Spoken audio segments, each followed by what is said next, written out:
Sean todos bienvenidos a esta presentación.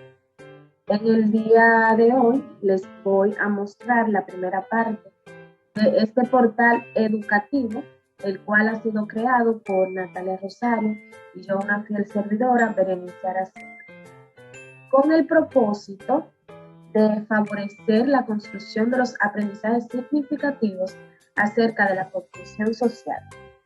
Además, en este portal educativo buscamos fomentar la interactividad y el acercamiento de los estudiantes con el contenido propuesto. Estos son los apartados que hemos creado en el portal educativo. Aquí aparece quienes han creado este espacio. Al darle clic aquí, podrán visualizar, podrán ver más información personal sobre Natalia Rosario y Berenice Aracena. Creamos aquí también un apartado que resalta así, te pregunta si alguna vez te has preguntado qué relación guarda la neurociencia con los componentes pedagógicos. Ahí tienes las respuestas. Al darle clic a estas imágenes, podrán entrar a la página donde se habla, un ejemplo, del trauma temprano y su incidencia en el proceso escolar, qué es la cognición social, el neurodesarrollo de la cognición social y cuáles son los componentes de la cognición social. Sin más preámbulo, vamos a empezar a trabajar con el tema del trauma y su incidencia en el proceso escolar. Damos clic. Aquí les dejo con una frase para que reflexionen. El gran descubrimiento de mi generación es que los seres humanos pueden alterar sus actitudes mentales. William James. Los dejo con esta frase para que reflexionen. En los últimos años, los individuos, especialmente psicólogos, científicos, maestros y padres, han estado interesados en el comportamiento y en el aprendizaje. Con frecuencia surgen preguntas tales: ¿cómo aprenden los individuos? ¿Por qué una persona actúa de cierta manera? ¿Qué significa ser empático? ¿Qué partes del cerebro se hacen cargo del aprendizaje? ¿Qué papel juegan las emociones en los aprendizajes? ¿En qué consisten los traumas? ¿Cuáles situaciones pueden generar un trauma que afecta a largo plazo?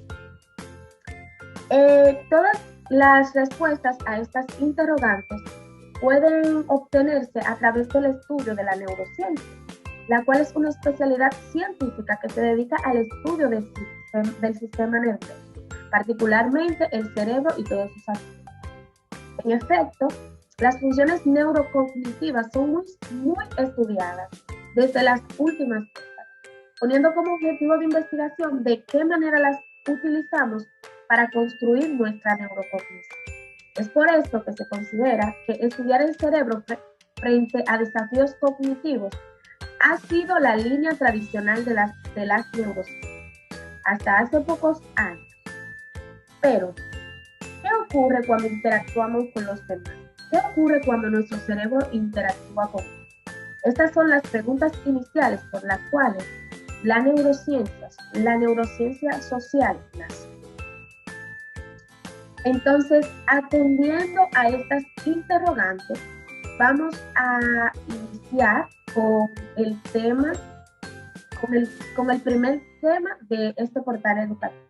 ¿Qué es un trauma temprano? Aquí nuevamente les presento una frase. La mayoría de actos sociales deben ser atendidos en su contexto, ya que pierden significado si son aislados. Daniel Ash. ¿Qué es un trauma? Antes de dar una definición de trauma temprano, es importante saber que se entiende por trauma aquella herida o lesión que se provoca sobre el organismo o sobre la psiquis de una persona, causando alteraciones del funcionamiento normal de tales elementos. Un trauma puede variar, ciertamente, en términos de gravedad, aunque en la mayoría de los casos La noción de trauma se vincula con una herida o lesión que deja algún tipo de secuela, ya sea esta física, moral, emotiva o mental. Entonces, a partir de esta definición, se puede inferir que un trauma temprano es comprendido como la exposición continua a situaciones que generan estrés, por lo menos durante un periodo de 6 meses, o estrés excesivo en los primeros 7 años de vida. Es importante saber que las víctimas de traumas interpersonales prolongados, particularmente con traumas en los primeros ciclos de vida, tienen un alto índice de problemas en relación con la regulación del afecto y los impulsos, la memoria y la atención, la autopercepción, las relaciones interpersonales, la somatización y los sistemas de significado. Por tanto, los patrones iniciales que forma el niño con su cuidador dan cuenta de la calidad del procesamiento de la información a lo largo de la vida del individuo. Es decir, si un niño a temprana edad es maltratado por su cuidador, entonces el niño puede generar un trauma que lo puede afectar a lo largo de toda su vida. Por ejemplo, un niño que es, vuelvo y repito, que es maltratado en la infancia, ese ciclo de maltrato puede repetirse. Pues ese niño cuando crezca y forma una familia, posiblemente también maltrate a sus hijos o, peor aún, siga siendo víctima de maltrato. Entonces ahí eso se va convirtiendo en un problema social que nos afecta a todos.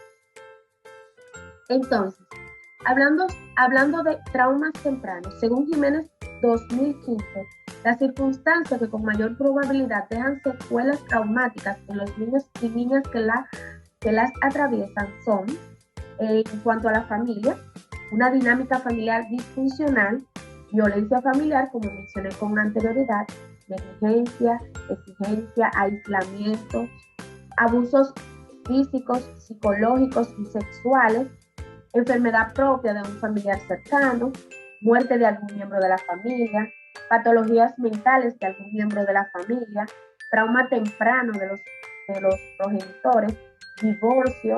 En el trauma temprano de los progenitores entra lo que les decía anteriormente. También el proceso de adopción o acogimiento familiar o residencial. Un ejemplo, si un niño no se siente cómodo con dejar su familia o no se siente cómodo en el nuevo hogar cuando lo adoptan. Eso puede causar un trauma. También en las escuelas se pueden generar traumas a través del maltrato, la negligencia, el acoso que sufren muchos estudiantes, el bullying y la violencia escolar.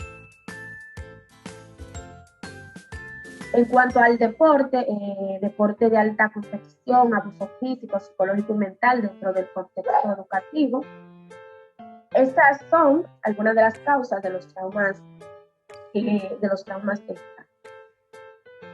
Bien, las consecuencias. Ciertamente, el pasar por situaciones traumáticas en la infancia puede afectar la vida social y cognitiva del individuo durante toda su vida. Cuando el trauma se produce, provoca un impacto en las diferentes áreas de la personalidad del niño. Las consecuencias pueden ser trastornos o mecanismos adaptativos. Aquí les mostramos consecuencias en el área afectiva. Está trastornos de la empatía, trastornos emocionales, trastornos de la autoestima, sentimiento de ineficiencia. El niño no se siente capaz de realizar nada, siente una sensación de daño permanente, culpa y responsabilidad, vergüenza y minimización. También tenemos consecuencias en el área conductual, como trastornos cognitivos. Al niño se le hace difícil aprender, trastornos disociativos, trastornos de la identidad, conductas autodestructivas, preocupaciones suicidas, dificultad para implicarse en relaciones sexuales y correr riesgos excesivos, preocupación por hacerse daño. En cuanto a las consecuencias en el área relacional, están trastornos del apego o de la vinculación, incapacidad para confiar, revictimización y trastorno en la capacidad de reflexión ética del niño. Pues el hecho de que sean los adultos los que provocan el daño hacen que el modelo ético que recibe y aprenda esté condicionado por la estrés. Las consecuencias del estrés crónico durante la niñez temprana comprometen procesos del neurodesarrollo y neurofisiológicos, implicando compromisos cognitivos y emocionales. Entonces, aquí ya conociendo las causas del trauma temprano, qué es el trauma temprano y, y sus consecuencias, les dejo dos videos, el primero de Mario Salvador, que presenta de forma general qué es el trauma. Ya en este segundo video de Sandra Baita, se habla más del trauma temprano, de las consecuencias. Se habla más a profundidad. Los invito a entrar al link y verlos, a darle a reproducir. Entonces, ¿te gustaría conocer cuál es la incidencia del trauma temprano en el proceso educativo? Si tu respuesta es sí, voy a asumir que es sí. Das clic aquí, incidencia del trauma temprano, y el portal educativo te enviará a la siguiente página. En esta entrada del portal educativo te presentamos la incidencia del trauma temprano en el aprendizaje de los individuos. Además de los efectos biológicos y socioemocionales, el trauma, como se mencionó con anterioridad, trae consigo consecuencias a nivel de las funciones cognitivas comprometidas con el aprendizaje. Según Lindo 2015, la exposición a situaciones traumáticas a temprana edad puede inferir en los procesos centrales relacionados con la atención, la memoria y la motivación, alterando de esta manera la habilidad para concentrarse, aprender con base en material nuevo o atender a diversos estímulos. Asimismo, conductas como la agresividad, falta de empatía, ira e inadaptación, es decir, desórdenes emocionales y conductuales, genera inconvenientes en el desempeño escolar del individuo. En particular, a partir del trauma temprano puede desarrollarse un cerebro en estado de miedo. Esto implica procesos automáticos que tienen a la amígdala como centro de funcionamiento. En este caso se ven afectados circuitos entre las zonas inferiores y superiores del cerebro y entre el hemisferio derecho e izquierdo. Entonces esta situación trae consigo que el individuo tenga dificultad para aprender, pues ciertamente, como se ha estudiado, los hemisferios del cerebro están muy relacionados con el aprendizaje. Un hemisferio trabaja la parte lógica y racional, mientras que el otro trabaja con todo lo relacionado con la creatividad. Desafortunadamente, muchos niños traumatizados desarrollan mecanismos de afrontamiento del comportamiento que pueden frustrar a los educadores y provocar represalias exageradas, reacciones que fortalecen las expectativas de confrontación y peligro del niño y refuerzan una autoimagen negativa. Muchos de los efectos del trauma en el comportamiento en el aula se originan a partir de los mismos problemas que crean dificultades académicas: la incapacidad de autorregular las emociones, las percepciones distorsionadas de los comportamientos y los sentimientos de los demás, y la incapacidad de procesar las señales sociales y transmitir los sentimientos de manera adecuada. En este sentido, si un estudiante que ha experimentado eventos traumáticos externaliza, actúa o internaliza, se retira o actúa adormecido, congelado o deprimido, su respuesta conductual a eventos traumáticos puede llevar a la pérdida de aprendizaje y relaciones tensas con maestros y compañeros. Estos estudiantes pueden retirarse en clase porque están sobrecargados emocionalmente. Entonces, para conocer más a fondo la incidencia del trauma temprano en el proceso escolar, les he dejado un video. Aquí le pueden dar play sobre los traumas emocionales en edades tempranas.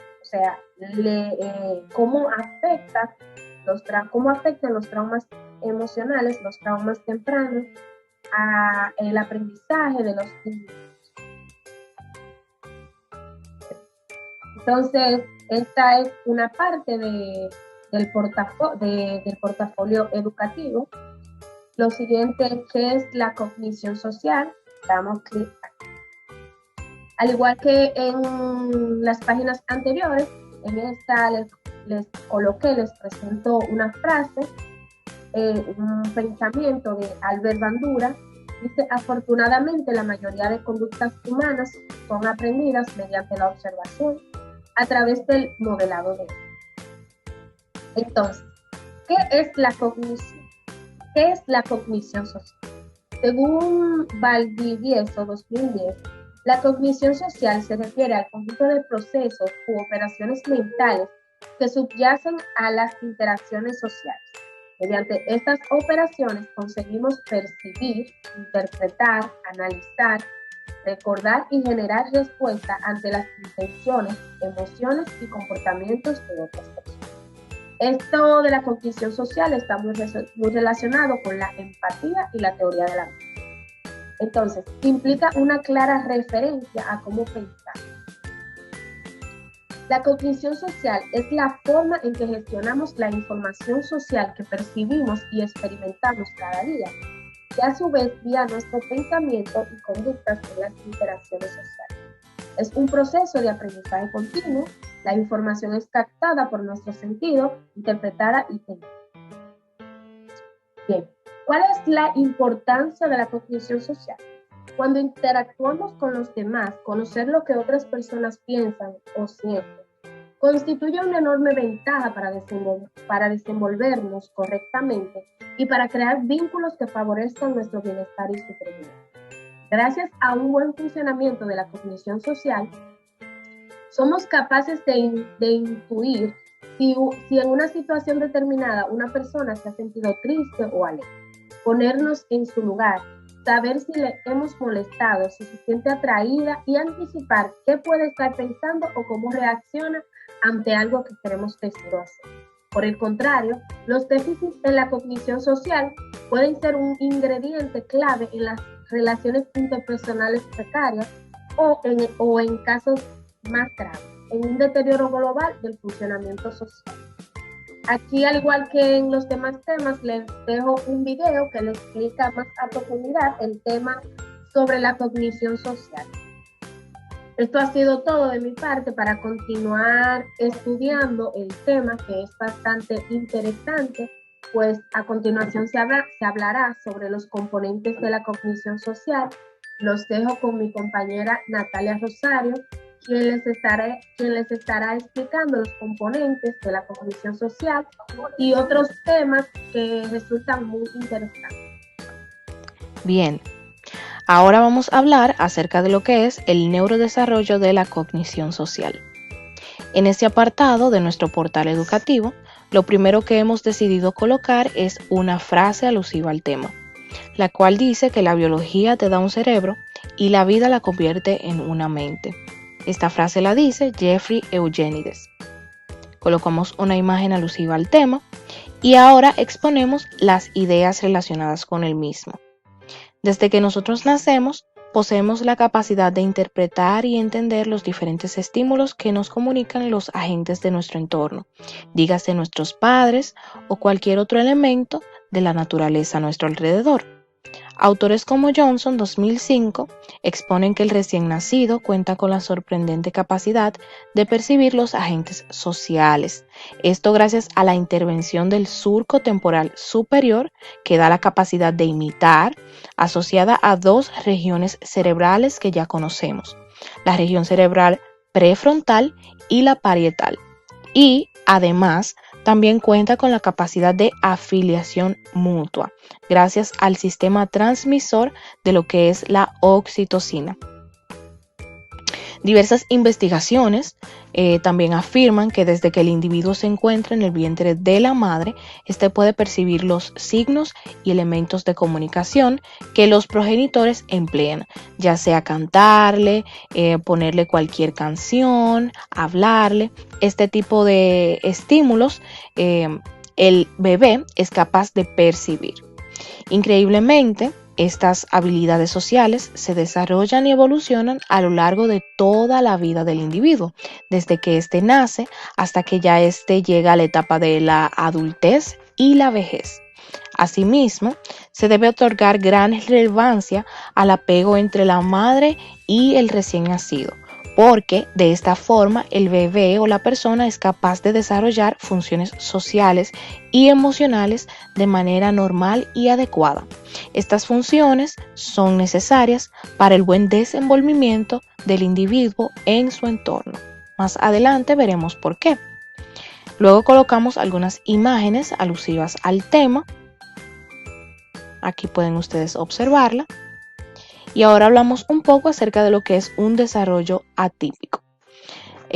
Los profesionales en el área de investigación y neurología o neurociencias explican que los bebés prematuros tienen falta de conexiones estructurales y funcionales en lo que es su sistema cerebral. Particularmente las conexiones entre el tálamo y la corteza frontal, áreas motoras suplementarias, lóbulo occipital y circunvoluciones temporales se reducen en los bebés nacidos antes del tiempo previsto, es decir, los bebés prematuros, comparando con aquellos niños que nacen en el tiempo adecuado. Este neurodesarrollo de las habilidades sociales que se inician en la infancia será determinante en todo el funcionamiento neurocognitivo de la persona, impactando en diversos ámbitos como el laboral, el ámbito social, el ámbito amoroso e incluso el ámbito escolar, el ámbito académico. En ese sentido, Adolf y Tranel, en el año 2004, explican que la dificultad o entorpecimiento del funcionamiento neurocognitivo en el individuo obstruye el procesamiento de estímulos sociales y emocionales. Es decir, este entorpecimiento o esta dificultad va a impedir que el individuo pueda interpretar los estímulos que anteriormente explicábamos. Esto dificultará la adquisición de representaciones del entorno que son útiles para la interacción social. Cuando el individuo no puede desarrollar estas habilidades, estas capacidades de interpretación, este no va a ser capaz de desenvolverse normalmente con otras personas, de relacionarse, de coexistir. Continuemos ahora hablando acerca de cuáles son los componentes de la cognición social, pasando a otra entrada de nuestro portal educativo. Ahora hablamos un poco acerca de estos componentes. La cognición social engloba los procesos y funciones que permiten a la persona entender, actuar y beneficiarse del mundo interpersonal. Esta frase es para que recordemos a qué nos referimos con lo que es la cognición social, concepto que anteriormente la compañera Berenice había explicado. Esta frase que leí la dice Ruiz, García y Fuentes en el año 2006. Acá también colocamos algunas imágenes alusivas y en el pie de la imagen explicamos que la cognición social de los individuos se da en múltiples procesos o etapas. Estas etapas se conocen como los componentes de la cognición social. Actualmente se conocen 5 componentes fundamentales dentro de la misma, los cuales van a ser explicados a continuación. Antes de explicar cuáles son estos componentes, debemos de conocer cuáles redes neuronales se encuentran implicadas o involucradas en lo que es la cognición social. Sabiendo que en una persona adulta, diversos estudios señalan que las principales redes neuronales involucradas en el desarrollo de la cognición social son 4. 4 redes muy conocidas. La primera de ellas es la red amigdalina, la que permite percibir amenazas, evaluar y regular nuestras emociones. Luego está la red de la teoría de la mente o red de teoría de la mente, que nos ayuda a saber los pensamientos e intenciones de los demás. Está también la red de empatía, que nos ayuda a captar las emociones que afectan a las personas del entorno. Y finalmente, pero no menos importante, la red de neuronas espejo, que permite responder a las acciones que realizan los demás. Por otra parte, algunos autores han sugerido que la arquitectura modular del cerebro adulto se consigue no solo por la maduración y el aprendizaje, sino por una vía intermedia denominada especialización interactiva, que conduce a la actividad cerebral cada vez más específica y focalizada. Debemos saber que este patrón de actividad cerebral va cada vez más específica y focal, acompañado con la edad. O sea, a medida que nosotros crecemos y vamos pasando por cada una de las etapas de desarrollo, esta actividad cerebral se vuelve un poco más intensa, más específica y se enfoca en diferentes aspectos. Esta se produce gracias a la interacción de varios procesos importantes implicados en lo que es la cognición social. A estos procesos se les conocen como los componentes de la cognición social, como se les había planteado anteriormente, y actualmente son los siguientes: el procesamiento emocional, la teoría de la mente o TOM, la percepción social, el estilo atribucional o el sesgo atribucional y la empatía.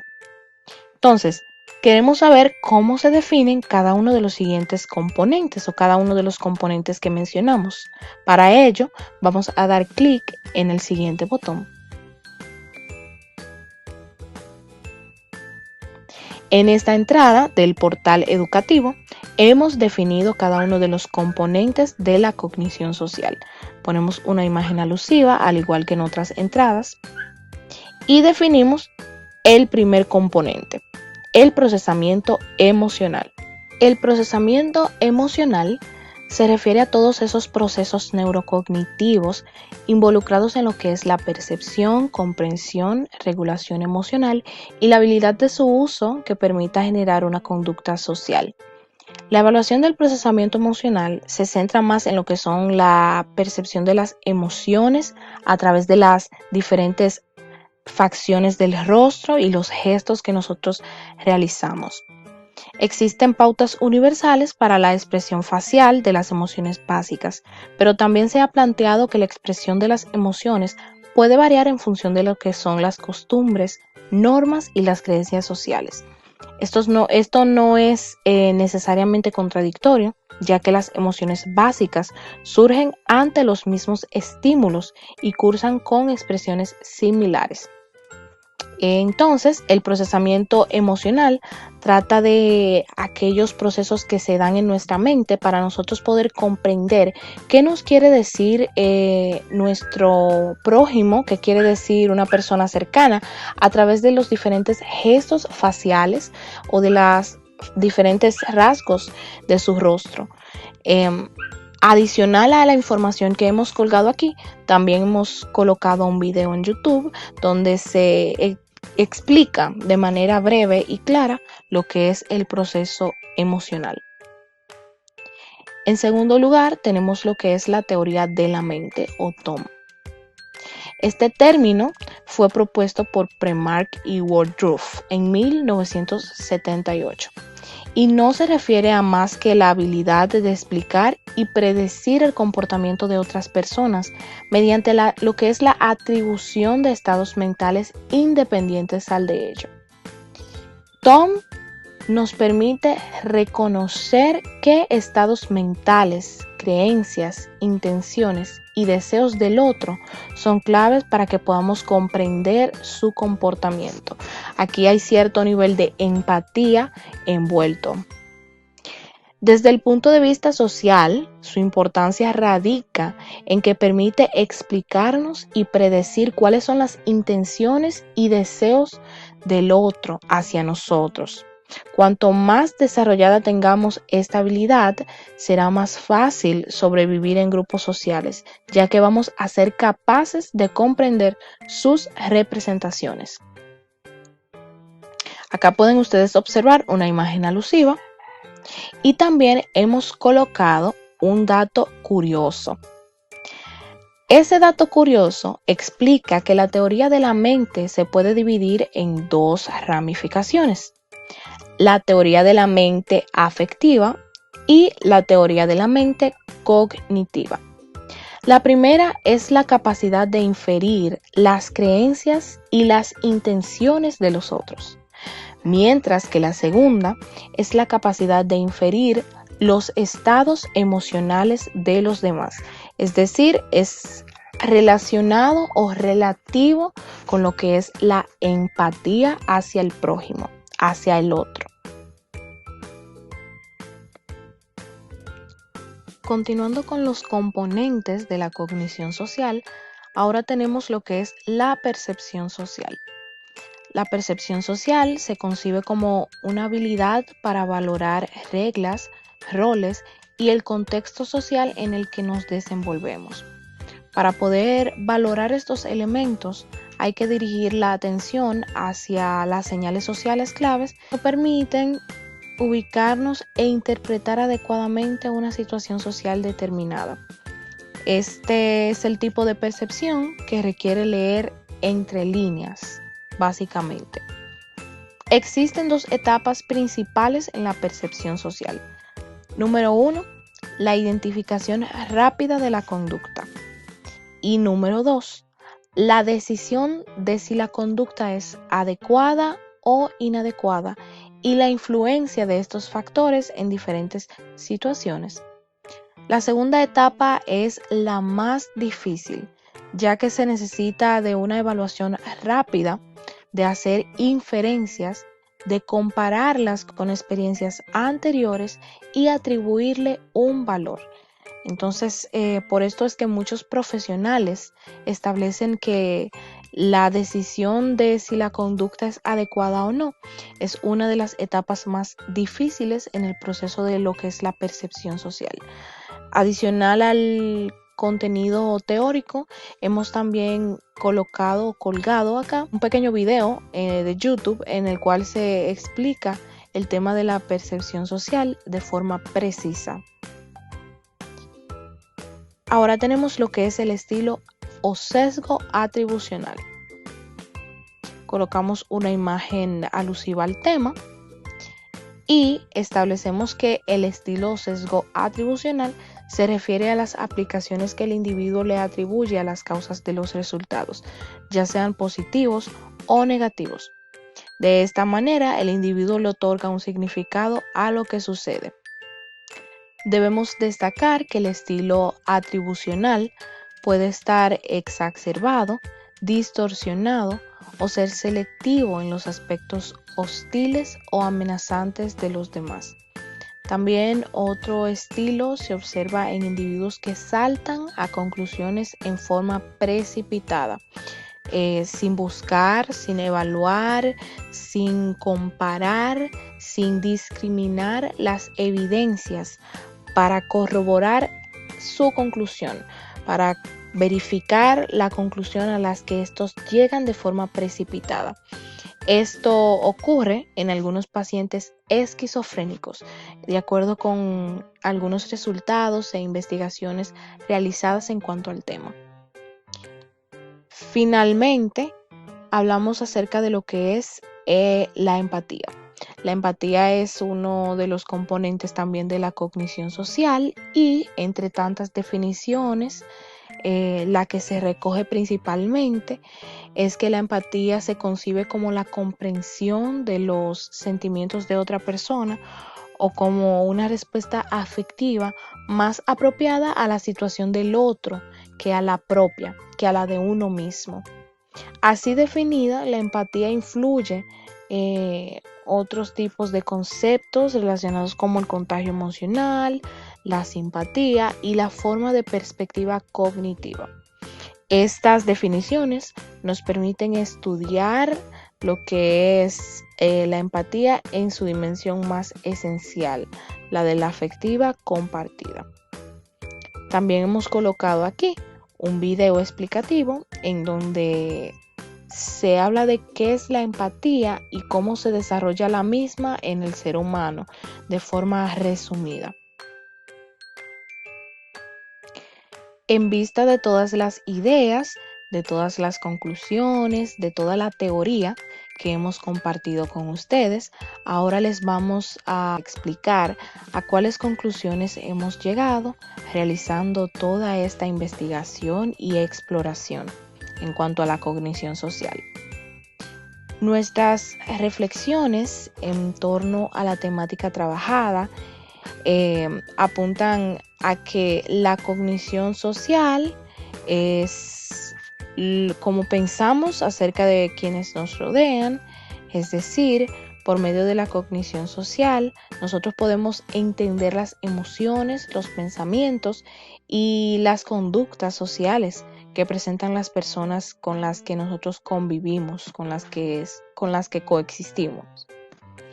Allí es también donde radica la importancia del estudio y conocimiento de la cognición social, pues en nuestra coexistencia, comprender y existir o sentir empatía por los demás supone una gran oportunidad para el desarrollo y desenvolvimiento propio en los diversos contextos sociales.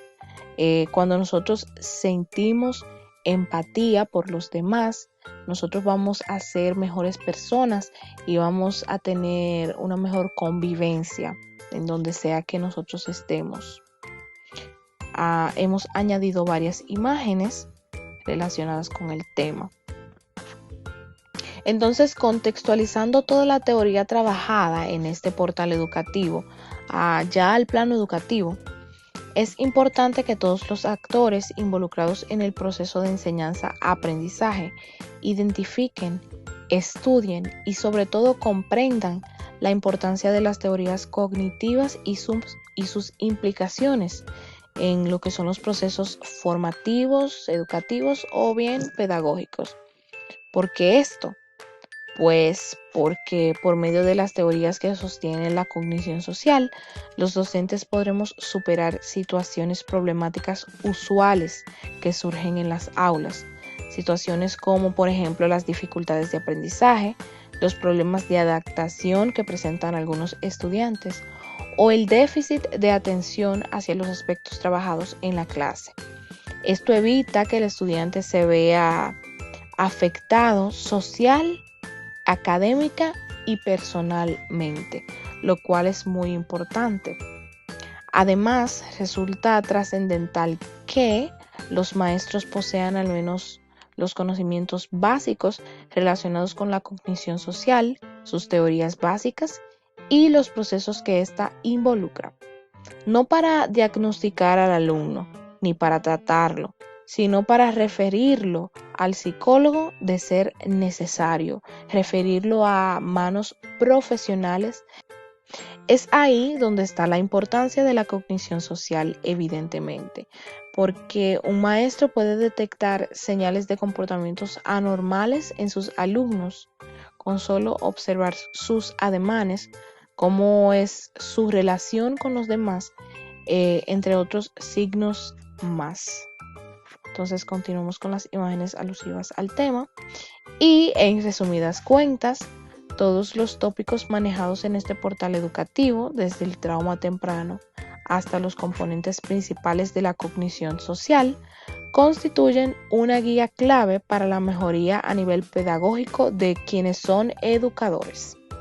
Dado que la pedagogía o la cognición social permite que nosotros tengamos el nivel de empatía adecuado para valorar justamente el proceso de aprendizaje de cada estudiante. Para nosotros conocer cómo es el avance de cada estudiante, cómo se siente el estudiante en cuanto a las estrategias que utilizamos, a los recursos que utilizamos, entre otros aspectos más. lo cual va a permitir que el desarrollo de nuestras clases y la adquisición de aprendizajes significativos en cualquier área de conocimiento sea propicia y adecuada. Muy bien, queridos estudiantes, esto ya ha sido todo de nuestra parte. En los apartados restantes encontraremos ya lo que es la bibliografía utilizada para la creación de este espacio educativo. Y en el apartado final, ustedes van a encontrar este video tutorial que hemos grabado especialmente para ustedes. Gracias por haberlo visualizado hasta el final y esperamos que el contenido explicado haya sido de su agrado. Que tengan un feliz día.